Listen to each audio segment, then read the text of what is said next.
Ito na resulta ng pamamandaw ko kanina. Nasa labas ang isa. Mukhang may naamoy akong di maganda. Ang kawil nasa labas.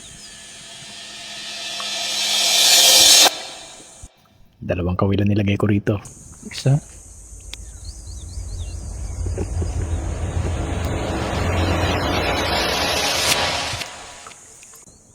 Uy, sumunod ka.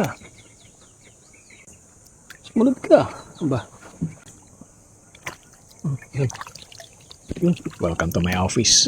Huling hirit ko na ito para mahuli ang hari ng lungga. Ang kawil natin kahapon, 5 lang.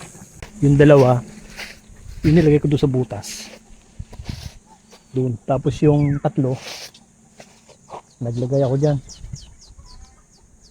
Inahulihan natin ng pagong. Yung kinagat yung aking tuhod. Pinakahuling baraha ko na ito. Huling hirit.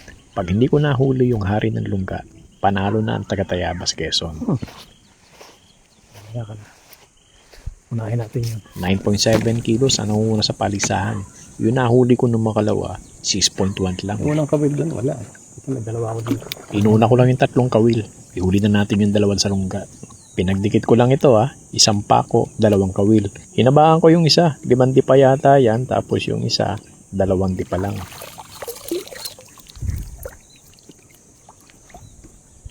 Walang huli yung isa. Pero itong maikli, parang may bumabatak. May huli itong isa. Ito. Itong isa wala. Magandang pambunga dito. May huli na agad tayo.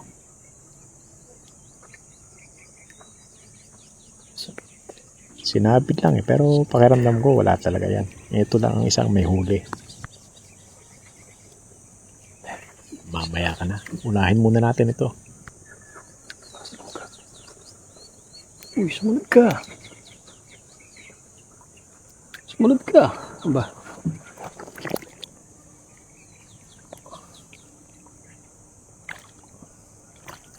Yun. Yun. Oh. Mago. Mano. Good size na ito. Liit lang. Wala pa 1 kilo ito. Pero goods. Good size. Lunok ang kawil eh. Hindi natin pwedeng alpasan ito. Mamamatay lang. Take home na to. Secure muna natin ito.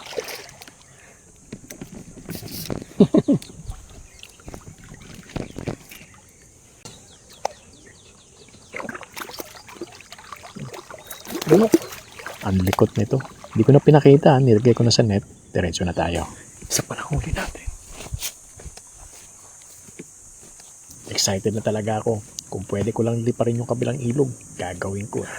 Yeah. Alas 9 pasado na. Tirik na ang araw pero ang lamig pa rin ng tubig. Hindi ko na puputulin ito Rolling na ito hanggang makatawid. Tuloy na tayo. Wala nang putol ito. Balikan ko lang yung pagkakanakahapon Pinagdugtong ko yung 2 kawayan pero hindi ko naman naisagad hanggang to sa dulo. Nakakapitong di pa lang ako pero tumutukod na sa loob.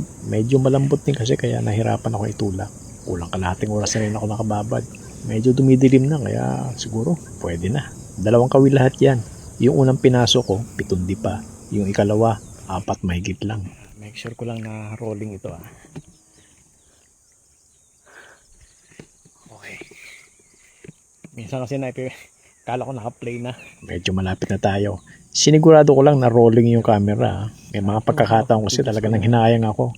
Akala ko rolling. Akala ko tumatakbo. Pero di pala naka-on.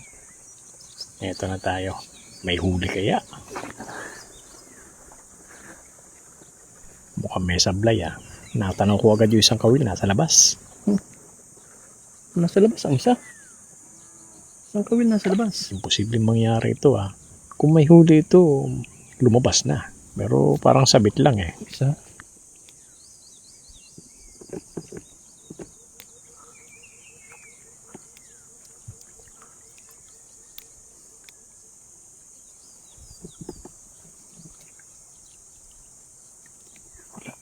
Walang huli. Pero kung siya nasa labas. Nagtataka lang ako Nasa labas tapos batang binatak.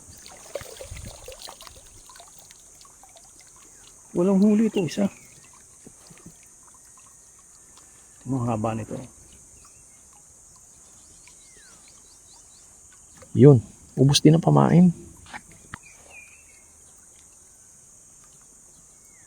Dahil pa. Pero itong isa nasa labas. Nagbabakasakali pa rin ako. Hindi ko lang alam kung sa baba niyan ay may lungga pa. Pero wala talagang huli. Bigo ang hunting na ito ah. Siguro tayo. Tataka ako bakit nandun sa labas. Tinignan ko rin yung mga kawil eh. Naisamin ko kung may kumagat. Dapat kulubot ito. O kaya may mga kayod, may mga natirang lansa. Pero wala eh. Pero wala namang foul play. Wala namang indikasyon na may nahuli. Pero okay lang. Hindi pa siguro oras niya ngayon. Huling hirit natin, wala tayong nahuli. Pero dito mali. Anti-zero. And that's all for today's video mga ka-office. Hindi lahat ng araw, swerte. Hindi lahat ng araw, nakakahuli. Pero abangan natin, baka sa season 3, doon natin matsyempohan ang hari.